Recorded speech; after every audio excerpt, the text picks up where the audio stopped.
নমস্কার বন্ধুরা, আজ আমি আমাদের চলতরিত অধ্যায়ের পরবর্তী ক্লাস নিয়ে উপস্থিত হয়েছি। আজকে আমার আলোচনার বিষয় হলো রোধের সমবায়। তো প্রথমে আমরা জেনে নেব সমবায় বলতে কী বোঝায়, অর্থাৎ রোধের সমবায় জিনিসটা কী। রোধের সমবায় আমরা এতদিন পর্যন্ত যে আলোচনা করেছি রোধ সম্পর্কে, সেক্ষেত্রে কিন্তু আমরা যে সকল তড়িৎবর্তনী নিয়ে আলোচনা করেছিলাম সে প্রত্যেকটি ক্ষেত্রে কিন্তু একটি মাত্র রোধ নিয়েই আলোচনা করেছিলাম। কিন্তু এমন তো হতে পারে যে একটি তড়িৎ বর্তনীতে একাধিক রোধ রয়েছে, তাহলে সেই ক্ষেত্রে আমরা কিভাবে রোধের যে আমাদের ক্যালকুলেশন এবং তাদের মধ্যে তড়িৎ প্রবাহ মাত্রা বিভব প্রভেদের যে ক্যালকুলেশন সেটা কিভাবে করব। তো সেই ধারণা থেকেই আসছে রোধের সমবায় ধারণা। রোধের সমবায় বলতে বোঝাচ্ছে কোনো তড়িৎ বর্তনীতে যদি একাধিক রোধ ব্যবহৃত হয় তখন সেই একাধিক রোধকে একত্রিতভাবে বলা হয় রোধের সমবায়। ঠিক আছে, সমবায় মানে একত্রিতকরণ। এবার সমবায় মূলত হচ্ছে দু ধরনের। কি কি? একটা হচ্ছে শ্রেণী সমবায় আর একটা হচ্ছে সমান্তরাল সমবায়। এবার আমরা জেনে নেব শ্রেণী সমবায় কাকে বলে। শ্রেণী সমবায় বলতে বোঝাচ্ছে তড়িৎ বর্তনীতে যদি কতগুলি রোধ যদি এমনভাবে যুক্ত থাকে যে একটি রোধের শেষ প্রান্ত যদি অপর রোধের প্রথম প্রান্তের সঙ্গে যুক্ত থাকে, তখন সেই ধরনের সমবায়কে আমরা বলবো শ্রেণী সমবায়। দেখো তোমরা ছবিতে দেখতে পাচ্ছ এখানে তিনটি রোধ রয়েছে, R1, R2, R3, তিনটি রোধ রয়েছে। এই রোধে দেখতে পাচ্ছ যে এই প্রথম রোধটার শেষ প্রান্ত পরবর্তী রোধ R2 প্রথম প্রান্তের সঙ্গে যুক্ত, আবার R2 রোধের শেষ প্রান্ত পরবর্তী রোধ R3 প্রথম প্রান্তের সঙ্গে যুক্ত। তাহলে এইভাবে যদি রোধগুলো পরপর এইভাবে যুক্ত থাকে তখন সেই সমবায়কে আমরা বলবো শ্রেণী সমবায়। ঠিক আছে, এবং শ্রেণী সমবায়ের বৈশিষ্ট্য কি? শ্রেণী সমবায়ের বৈশিষ্ট্য হচ্ছে শ্রেণী সমবায়ে যুক্ত প্রত্যেকটি রোধের মধ্যে দিয়ে তড়িৎ প্রবাহের পরিমাণটা একই হয়। অর্থাৎ একটা মনে করো আই মানের তড়িৎ প্রবাহ হচ্ছে এই সমবায়টার মধ্য দিয়ে, সে আই তড়িৎ প্রবাহটা R1 এর মধ্য দিয়েও আই তড়িৎ প্রবাহ হবে, R2 এর মধ্য দিয়েও আই মানের তড়িৎ প্রবাহ হবে, R3 এর মধ্য দিয়েও কিন্তু আই মানের তড়িৎ প্রবাহ হবে। অর্থাৎ শ্রেণী সমবায়ে কিন্তু আমাদের তড়িৎ প্রবাহ মাত্রার পরিমাণটা কিন্তু একই থাকে প্রত্যেকটি রোধের মধ্যে। আর একবার বলে দিই শ্রেণী সমবায় কাকে বলে। তড়িৎ বর্তনীতে কতগুলি রোধের একটি শেষ প্রান্তের সঙ্গে অপর একটি রোধের প্রথম প্রান্ত যদি পরপর এমনভাবে যুক্ত থাকে যে প্রত্যেকটি রোধের মধ্য দিয়ে একই মানের তড়িৎ প্রবাহ মাত্রা যায়, তাকে আমরা বলবো রোধের শ্রেণী সমবায়। ঠিক আছে, এবার আমরা জেনে নেব সমান্তরাল সমবায় কাকে বলে। রোধের সমান্তরাল সমবায় কি? দেখো, রোধের একাধিক রোধকে যদি আমরা এমনভাবে যুক্ত করি এবং যদি এমন একটা সমবায় তৈরি করি যেখানে বিভিন্ন রোধগুলির একটি প্রান্ত একটি বিন্দুতে এবং ওই রোধগুলির অপর প্রান্ত যদি অপর একটি বিন্দুতে সংযুক্ত অবস্থায় থাকে এবং সেই রোধগুলির প্রত্যেকটির দুই প্রান্তের বিভব প্রভেদ যদি একই হয়, তখন সেই সমবায়কে আমরা বলবো সমান্তরাল সমবায়। সমান্তরাল সমবায় কাকে বলবো?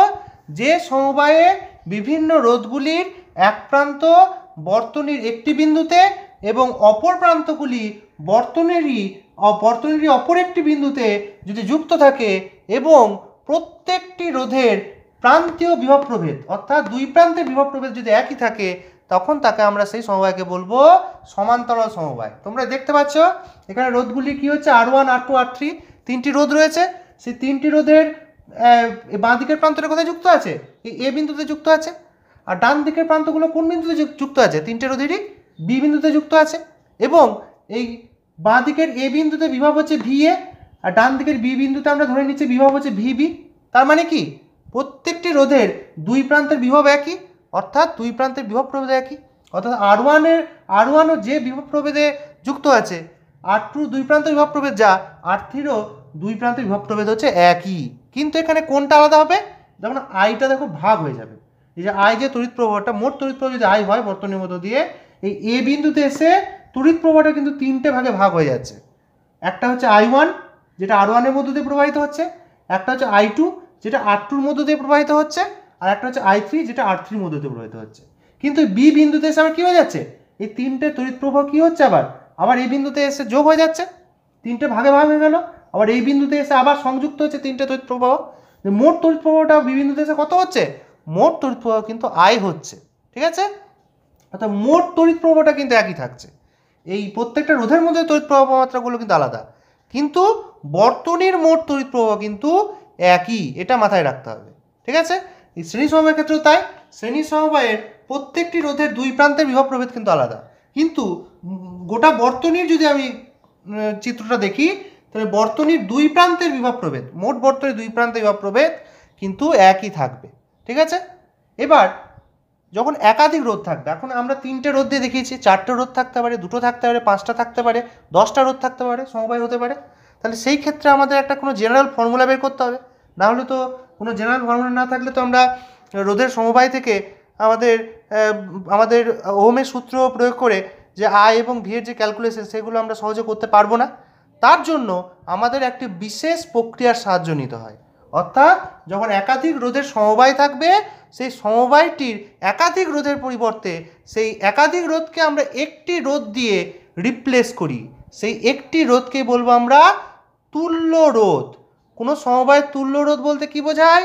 কোনো সমবায়ের তুল্য রোধ বলতে বোঝায় যদি কোনো তড়িৎ বর্তনীর দুই বিন্দুর মধ্যে যুক্ত একাধিক রোধের একটি সমবায়ের পরিবর্তে এমন একটি রোধ যুক্ত করা যায় যাতে বর্তনীর মোট তড়িৎ প্রবাহ এবং বর্তনীর দুই প্রান্তের মোট বিভব প্রভেদ একই থাকে।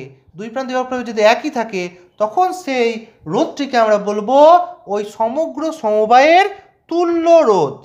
ব্যাপারটা কি বললাম দেখো, তুল্য রোধটা আমরা একটু বুঝে নেওয়ার চেষ্টা করি এখান থেকে, ছবি থেকে দেখো। প্রথম ছবিতে কি ছিল? 3টে রোধ R1 R2 R3, 3টি রোধ শ্রেণী সমবায়ে যুক্ত আছে। এবার তুল্য রোধ কি বললাম? এই 3টে রোধকে আমার কি করতে হবে? একটাই রোধ দিয়ে রিপ্লেস করতে হবে। মানে 3টে রোধের বদলে আমরা একটি রোধ ব্যবহার করব। কীরকম রোধ? যে রোধটার মধ্য দিয়ে দুই প্রান্তে বিভব প্রভেদ যদি এই দুই প্রান্তের বিভব প্রভেদ সমান হয় এবং তড়িৎ প্রবাহ মাত্রা যদি এই আই যে তড়িৎ প্রবাহ হচ্ছিল তার সঙ্গে যদি সমান হয়, তাহলে আমরা এই রোধটাকে আমরা বলবো এই যে সমবায়টা, 3টি রোধের সমবায়ের তুল্য রোধ। একই ক্ষেত্রে আমরা সমান্তরাল সমবায়ের ক্ষেত্রে দেখব। সমান্তরাল সমবায়ের ক্ষেত্রে 3টে রোধ প্রথম ছবিতে রয়েছে R1 R2 R3।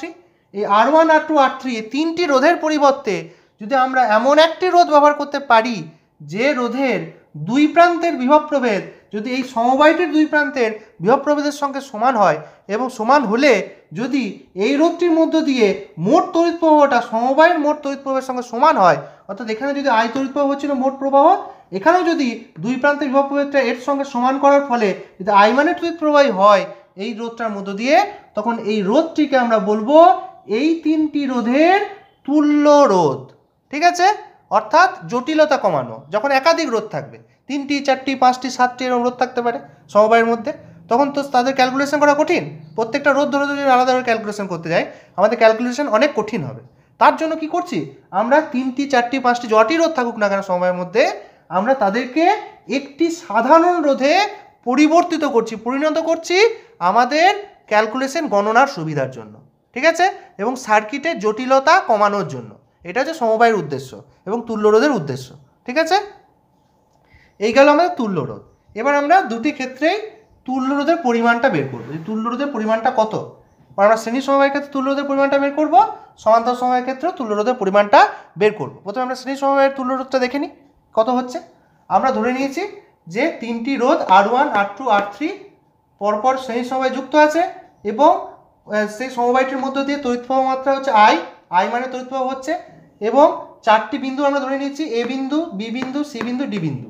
অর্থাৎ এ বি হচ্ছে R1 রোধের দুই প্রান্তের বিন্দু, R2 হচ্ছে বিসি হচ্ছে R2 রোধের দুই প্রান্তের বিন্দু, এবং সিডি হচ্ছে R3 রোধের দুই প্রান্তের বিন্দু।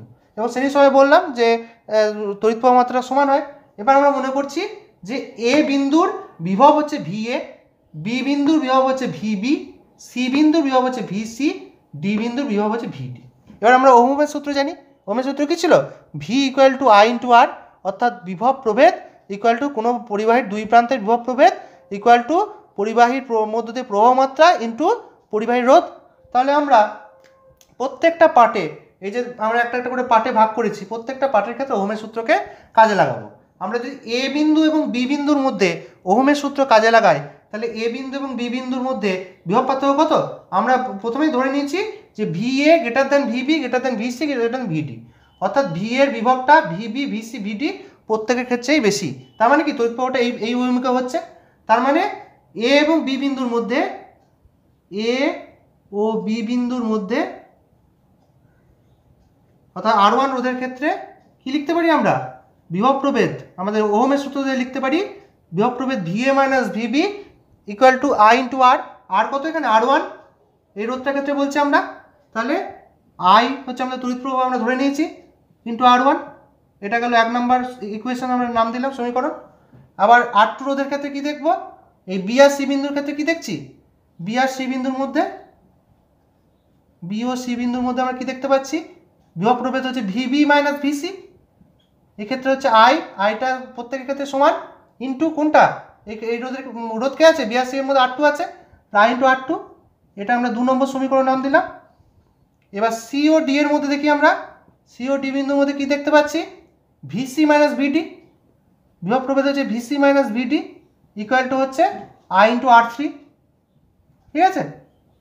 I into R3। এবার এক নম্বর সমীকরণ, 2 নম্বর সমীকরণ, 3 নম্বর সমীকরণ যোগ করছি, অর্থাৎ 1 প্লাস 2 প্লাস 3 যোগ করে পাচ্ছি আমরা কি পাচ্ছি?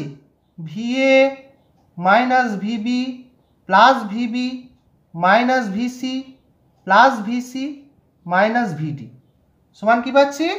আমরা পাচ্ছি ডান দিকটাও যোগ হবে IR1 plus IR2 plus IR3। এবার দেখো কিছু জিনিস কেটে যাচ্ছে, দেখো প্লাস VP মাইনাস VP কেটে গেল, প্লাস VC মাইনাস VC কেটে গেল, তাহলে কি পড়ে থাকলো? VA মাইনাস VD, এবং ডান দিক থেকে আমরা আইটাকে কমন নিচ্ছি, দেখো প্রত্যেক ক্ষেত্রে আই আছে, বা VA minus VD equal to হচ্ছে আইটা কমন নিলে R1 plus R2 plus R3, এটা আমরা পেয়ে যাচ্ছি। এবার আমরা তিনটে রোধের বদলে যদি এমন একটা রোধ RS হচ্ছে তুল্য রোধ আমরা ধরে নিচ্ছি এই তিনটে সমবায়ে, এবং RS রোধকে যদি আমরা ভি বিভব প্রভেদে যুক্ত করি, যদি দুই প্রান্তে বিভব প্রভেদটা যদি আমরা ভি রাখি, ভি মানে এক্ষেত্রে VA মাইনাস VD যদি রাখা হয়, তাহলে কি হবে? যদি I মানের তড়িৎ প্রবাহই প্রবাহিত হয় এই RS রোধটার মধ্য দিয়ে, তাহলে এই RS রোধের মধ্য দিয়ে আমরা যদি ওহমের সূত্র লাগাই, তাহলে কি পাবো? দুই প্রান্তের বিভব কত? VA মাইনাস VD, এবং RSটা হচ্ছে তুল্য রোধ। তাহলে এই রোধটার ক্ষেত্রে আমরা, তুল্য রোধের ক্ষেত্রে আমরা পাচ্ছি VA minus VD equal to হচ্ছে I ইন্টু RS। এবার এই সমীকরণটা আর এই সমীকরণটা তুলনা করো তো, তাহলে কি পাবো আমরা? দেখো সব কিছু একই, বাঁ দিকটা একই, ডান দিকে আই মিলে যাচ্ছে, কোনটা আলাদা? RS, আর এখানে আছে RS এর জায়গায় কি আছে? R1 plus R2 plus R3। তাহলে আমরা কি লিখতে পারি এখান থেকে? RS equal to R1 plus R2 plus R3। তাহলে শ্রেণী সমবায় তুল্য রোধ, তিনটি রোধের শ্রেণী সমবায়ের তুল্য রোধ কত? RS equal to R1 plus R2 plus R3, এটি হচ্ছে শ্রেণী সমবায় তুল্য রোধ। এটা তিনটে রোধের ক্ষেত্রে আমরা দেখালাম। যদি n সংখ্যক রোধ থাকে, যদি অসংখ্য রোধ থাকে, তাহলে আমরা লিখব সেক্ষেত্রে RS কত হবে? n সংখ্যক রোধের ক্ষেত্রে RS equal to R1 plus R2 plus R3 plus dot dot plus RN। এবার যদি প্রত্যেকটা রোধের মান যদি সমান হয়, অর্থাৎ যদি আমরা মনে করি যে R1 equal to R2 equal to R3 equal to dot dot equal to RN equal to যদি R হয়, প্রত্যেকটা রোধের মান যদি সমান হয়, তাহলে কি পাবো? RS ইকুয়াল টু পাবো আমরা n সংখ্যক রোধের ক্ষেত্রে n ইন্টু R, অর্থাৎ শ্রেণী সমবায়ে যুক্ত n সংখ্যক রোধের মান যদি সমান হয়, তাহলে সেই শ্রেণী সমবায়ের তুল্য রোধ কত হবে? RS equal to n into R। আর সাধারণ ক্ষেত্রে যদি তিনটে রোধের ক্ষেত্রে দেখায়, তাহলে RS equal to R1 plus R2 plus R3। এবং এখান থেকে আর একটা উল্লেখযোগ্য বিষয় তোমরা দেখতে পাচ্ছ যে শ্রেণী সমবায়ের তুল্য রোধের মানটা সমবায়ের বৃহত্তম রোধের চেয়েও বড়। এই তো মনে করো R1 R2 R3 এই তিনটে রোধের মধ্যে ধরো অসমান তিনটে রোধ, এটা ধরো ধরে নাও 2 ওহম, এটা ধরে নাও আমাদের 4 ওহম, এটা ধরে নাও 6 ওহম। তাহলে সেই হিসাবে RS এর মানটা কত হবে এক্ষেত্রে? এটা যদি 2 ওহম হয়, এটা যদি 4 ওহম হয়, এটা 6 ওহম হয়, তাহলে এই ফর্মুলাতে কী পাবো? RS equal to 2 plus 4 plus 6, তাহলে হচ্ছে আমাদের 12 ওহম। তাহলে কী দেখতে পাচ্ছ? শ্রেণী সমবায়ের তুল্য রোধটা বৃহত্তম রোধ কোনটা এখানে 6 ওহম, তার চেয়েও বড়, তাই তো? তাহলে মনে রাখতে হবে শ্রেণী সমবায়ের তুল্য রোধের মানটা সমবায়ের বৃহত্তম রোধের চেয়েও বড় হবে। কারণ এটা তো তিনটে রোধের সমষ্টি, সমবায় মানে শ্রেণী সমবায় মানে তিনটে রোধের সমষ্টি, তাহলে নিশ্চিতভাবেই বড় হবে সমবায়ের মানটা, সমবায়ের তুল্য রোধের মানটা ওই উপাদান রোধগুলোর মানের চেয়ে বড় হবে। তাহলে এই গেল আমাদের শ্রেণী সমবায়ের তুল্য রোধ। এবং যদি ছোটোখাটো প্রবলেম থাকে, প্রবলেম আসে, এইভাবেই আমাদের করতে হবে। শ্রেণী সমবায়ের তুল্য রোধ বের করতে দিলে যোগ করতে হবে, যে যতগুলো আমাদের রোধ দেবে সমবায়ে সেগুলো জাস্ট যোগ করে দিলেই আমরা তুল্য রোধের মানটা পেয়ে যাব। ঠিক আছে, এই গেল আমাদের শ্রেণী সমবায়। এবার আমরা একটু দেখে নেব সমান্তরাল সমবায় সম্পর্কে।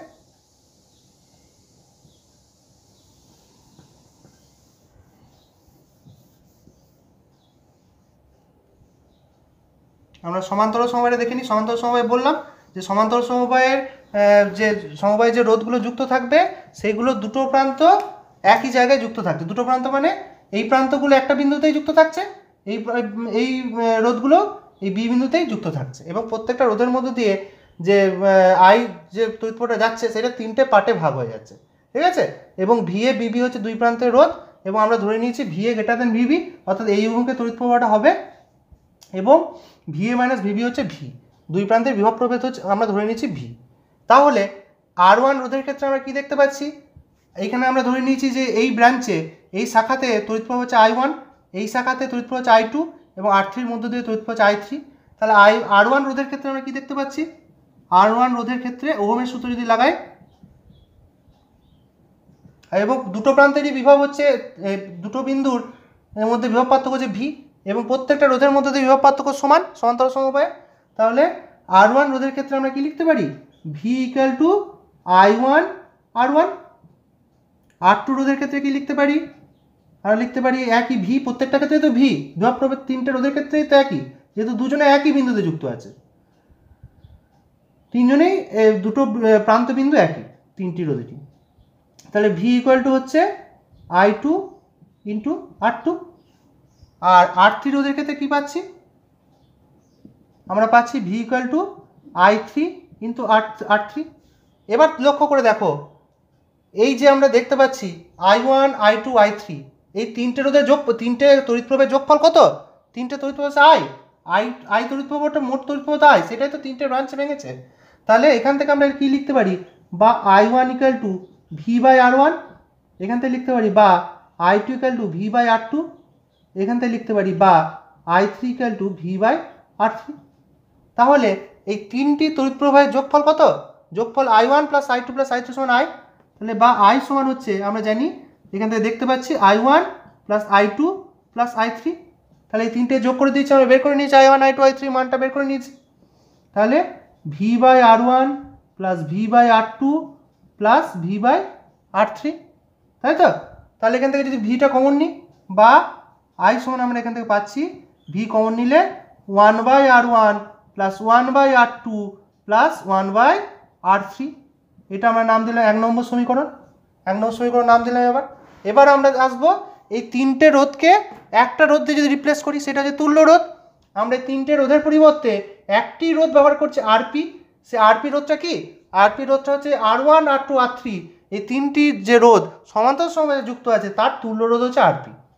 আরপির বৈশিষ্ট্য কি, আরপি দুই প্রান্তের বিভব প্রভেদ যদি একই রাখা হয়, অর্থাৎ ভি যদি থাকে, এই দুটো বিন্দুরও বিভব প্রভেদ ছিল ভি, এবং আরপিরও দুই প্রান্তের বিভব প্রভেদ যদি ভি হয়, এবং ভি বিভব প্রভেদ রাখার ফলে তার মধ্যে তড়িৎ প্রবাহটাও যদি আই হয়, সমমানের তড়িৎ প্রবাহ হয়, সেই ক্ষেত্রে আরপিটা হচ্ছে তুল্য রোধ। এবং আরপির দুই প্রান্তীয় বিন্দুতে যদি আমরা দেখি, দুই প্রান্তীয় বিন্দু সাপেক্ষে যদি আমরা ওহমের সূত্রটা কাজে লাগাই, তাহলে কি হবে, এখান থেকে ভি এ মাইনাস ভিবিটা ভি বলেছি আমরা, বিভব প্রভেদ ভি ইকুয়াল টু আমরা কি পাবো, আই ইন্টু আরপি পাবো এই তুল্য রোধের ক্ষেত্রে। এটা আমরা নাম, বা এখান থেকে কি লেখা যায়, বা আই সমান হচ্ছে ভি বাই আরপি। আরপি মানে প্যারালাল হিসাবে আরপি বলছি আমরা, প্যারালালের তুল্য রোধ। আর এস মানে হচ্ছে সিরিজ, শ্রেণী মানে হচ্ছে সিরিজ আমাদের ইংলিশে, আর সমান্তরালের ইংলিশ হচ্ছে প্যারালাল, সেই জন্য আরপি আমাদের ব্যবহারের সুবিধার জন্য লিখেছি। এবার এটা হচ্ছে 2 নম্বর সমীকরণ।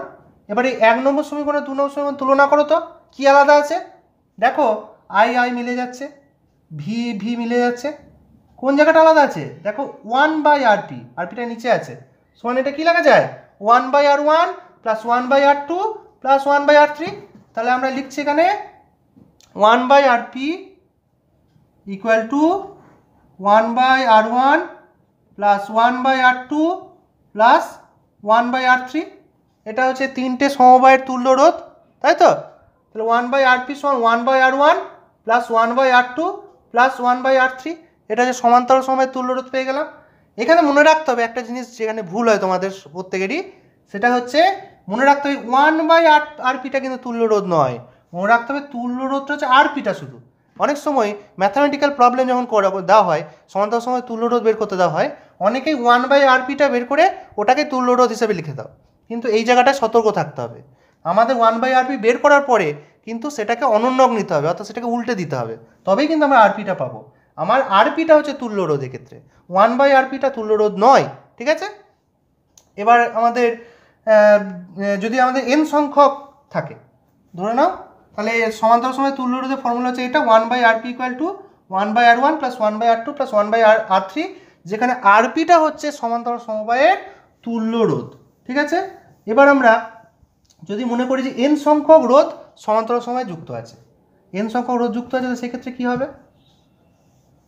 n সংখ্যক রোধ যদি যুক্ত, এটা তো তিনটে ক্ষেত্রে দেখালাম, যদি তিনের তো বেশিও থাকতে পারে, তাহলে n সংখ্যক রোধ যদি যুক্ত থাকে তাহলে সেক্ষেত্রে কী হবে 1/rp ইকুয়াল টু হচ্ছে 1/r1 plus 1/r2 plus 1/r3 plus dot plus 1/rn, ঠিক আছে? এইভাবে পাবো আমরা। তাহলে আমরা যদি মনে করি যে r1 ইকুয়াল টু r2, এগুলো মানগুলো সমান, এগুলো r3 equal to rn equal to r, যদি রোধগুলো আমরা মনে করি সমান, তাহলে সেক্ষেত্রে কী পাবো? সেক্ষেত্রে আমরা পাবো n/rp, আমরা সেক্ষেত্রে পাবো 1/rp equal to 1/rp equal to কী পাবো? প্রত্যেকটা রোধ সমান, মানে 1/r plus 1/r plus 1/r plus 1/r, n সংখ্যক 1/r, মানে n ইন্টু 1/r সমান হচ্ছে n/r। তাহলে n/rটাই কি তুল্য রোধ? না, তুল্য রোধ আমার কোনটা? আরপিটা, তাহলে উল্টাতে হবে, তাহলে অনন্যক নেবো। তাহলে আরপি ইকুয়াল টু কত এখানে r/n, এই জায়গাটা খুব ইম্পর্টেন্ট, ঠিক আছে? আরপি ইকুয়াল টু r/n, অর্থাৎ n সংখ্যক রোধের ক্ষেত্রে আমাদের সমান্তরাল সমবায় যদি থাকে n সংখ্যক রোধ, তার তুল্য রোধের মান হচ্ছে r/n। এবং এখান থেকে আমরা কি দেখতে পাচ্ছি? এখান থেকে আমরা দেখতে পাচ্ছি যে সমান্তরাল সমবায়ে যে তুল্য রোধের মানটা, তা তুল্য রোধের মানটা দেখা যাবে যে এই রোধগুলি, যে রোধগুলি সমান্তরাল সাথে যুক্ত আছে তার ক্ষুদ্রতম রোধের চেয়েও ক্ষুদ্রতর। যেমন একটা উদাহরণ দিয়ে দেখাতে পারি, মনে করো এই r1 r2 r3 মানগুলো আমরা ধরে নিচ্ছি 2 ওহম, এটা হচ্ছে আমাদের এটাও 2 ওহম, এটাও 2 ওহম, ঠিক আছে? তিনটে রোধ আমরা সমানই ধরে নিলাম। তাহলে সমান্তরাল সমবায়ে তুল্য রোধ কত? আমাদের ফর্মুলা থেকে আমরা বার করব। তাহলে 1/rp, 1/rp equal two 1/2 plus 1/2 plus 1/2, তার মানে 3 ইন্টু 1/2, তাহলে 3 এর 2, তিনটে যোগ করলে তাহলে তুল্য রোধ কত হবে? আরপিটা তুল্য রোধ, তাহলে আমাদেরকে অনন্যক নিতে হবে, বা আরপি ইকুয়াল টু হচ্ছে 2/3 ওহম। মনে রাখতে হবে সমান্তরাল সমবায়ে তিনটে যদি 2 ওহম হয়, সমান্তরাল তুল্য রোধ হচ্ছে 2/3 ওহম। এটা 2 এর বদলে আলাদা হতে পারে, 2, 4, 6 দিল, তাহলে একই ফর্মুলা কিন্তু আমাদের বের করতে হবে, এবং সতর্ক থাকতে হবে শেষ লাইনে গিয়ে এই 1/rp থেকে তোমাদের আরপিটা কিন্তু বের করে নিতে হবে, ওইটাই কিন্তু তুল্য রোধ আরপিটা, ঠিক আছে? এবং যদি অনেক সময় প্রশ্ন আসে, কিছু যদি তোমাদের রোধের সমবায় দিয়ে দেওয়া হলো, দিয়ে বললো এই রোধগুলি ব্যবহার করে কিভাবে ক্ষুদ্রতম রোধ তৈরি করবে, তো সেই ক্ষেত্রে তোমাদের মনে রাখতে হবে যে একাধিক রোধ ব্যবহার করে যদি ক্ষুদ্র রোধ তৈরি করতে হয়, সমবায়ে ক্ষুদ্র রোধ তৈরি করতে হয়, সেই ক্ষেত্রে সমান্তরাল সমবায়ে যুক্ত করতে হয় রোধগুলিকে। তার কারণ আমরা সমান্তরাল সমবায়ের ক্ষেত্রে দেখলাম যে তুল্য রোধের মানটা কি হচ্ছে, যে রোধগুলো দেওয়া আছে, যে রোধগুলো সমবায়ে আছে তার চেয়েও কম হচ্ছে। তার মানে কি, একাধিক রোধের সমন্বয়ে যদি একটি ক্ষুদ্র রোধ তৈরি করতে হয়, সেই ক্ষেত্রে সেই রোধগুলিকে সমান্তরাল সমবায়ে যুক্ত করতে হবে। আর যদি বলে কিছু রোধ তোমায় দিয়ে দিলে, তো বললো একটা বৃহৎ রোধ তৈরি করো, সেই ক্ষেত্রে কী করতে হবে? শ্রেণী সমবায় যুক্ত করতে হবে। তা শ্রেণী সমবায়ে তো দেখতে পাচ্ছি যে তুল্য রোধের মানটা কি হচ্ছে, তুল্য রোধের মানটা উপাদান রোধগুলোর মানের চেয়ে বেশি হচ্ছে। সেই জন্য একাধিক রোধের সমন্বয়ে যদি আমাদেরকে একটি বৃহৎ রোধ নির্মাণ করতে হয়, সেই ক্ষেত্রে আমাদের সেই রোধগুলিকে শ্রেণী সমবায়ে যুক্ত করতে হবে। এবং শ্রেণী সমবায় বৈশিষ্ট্য কি? শ্রেণী সমবায়ে যুক্ত প্রত্যেকটি রোধের মধ্য দিয়ে তড়িৎ প্রবাহমাত্রার পরিমাণটা একই হয়। আর সমান্তরাল সমবায়ের বৈশিষ্ট্য কি? সমান্তরাল সমবায়ে প্রত্যেকটি রোধের দুই প্রান্তের বিভব প্রভেদ একই হয়। ঠিক আছে? তাহলে আমাদের বাড়িতে আমরা যে ধরনের জিনিসগুলো ব্যবহার করি, যেমন লাইট, ফ্যান, যে তড়িৎযন্ত্রগুলো ব্যবহার করি, সেগুলো কি সমবায়ে যুক্ত থাকে? সেগুলো মনে রাখতে হবে, সেগুলো যুক্ত থাকে সমান্তরাল সমবায়ে। কেন যুক্ত করা হয়? সমান্তরাল সমবায়ে যুক্ত করলে তবেই তো প্রত্যেকটি তড়িৎযন্ত্রের দুই প্রান্তে বিভব প্রভেদ একই থাকবে, তবেই তো তারা সম ঔজ্জ্বল্য নিয়ে জ্বলবে, তাই তো? আর কি, যদি সেই সময় যুক্ত করতাম কি অসুবিধা হতো? একটা সুইচ বন্ধ করলে কি হতো? লাইট, ফ্যান সবই অফ হয়ে যেত। কিন্তু সমান্তরাল সময়ে যুক্ত হলে কি হবে? প্রত্যেকটা তড়িৎযন্ত্রের জন্য আলাদা আলাদা সুইচ আমরা ব্যবহার করতে পারবো। শ্রেণী সমবায়ের ক্ষেত্রে কি হয়? একটা তারের মধ্যে পরপর যুক্ত থাকছে, একটা পরিবাহী তারের মধ্যে দিয়ে। তাহলে একটা সুইচ বন্ধ করা মানে কি? প্রত্যেকটা বন্ধ হয়ে যাবে। একটা সুইচ জ্বালা মানে কি? প্রত্যেকটা একসঙ্গে চালু হয়ে যাবে। সমান্তরাল সমবায়ের ক্ষেত্রে সেই সমস্যাটা নেই। প্রত্যেকটা তড়িৎযন্ত্রের জন্য কিন্তু আমরা আলাদা আলাদা সুইচ ব্যবহার করতে পারবো, এবং প্রত্যেকটি তড়িৎযন্ত্রের দুই প্রান্তের বিভব প্রভেদটা একই থাকার জন্য তাদের ঔজ্জ্বল্যের কিন্তু কোনো ঔজ্জ্বল্যের কোনো ঘাটতি দেখা যাবে না। এই হচ্ছে আমাদের সমান্তরাল সমবায় এবং শ্রেণী সমবায় এবং তাদের তুল্যরোধের ধারণা।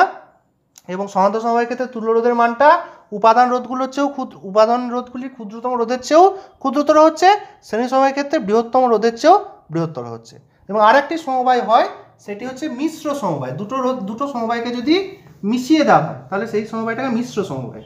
সেটা একটু আমরা জেনে নিই শর্টে।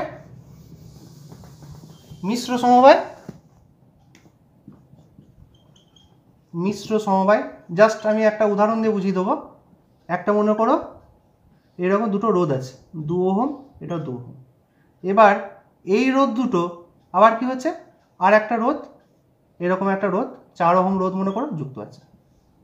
তাহলে এই সমবায়টা তুল্যরোধ কীভাবে বের করবো? এখানে দেখতে পাচ্ছ দু ধরনের সমবায় রয়েছে।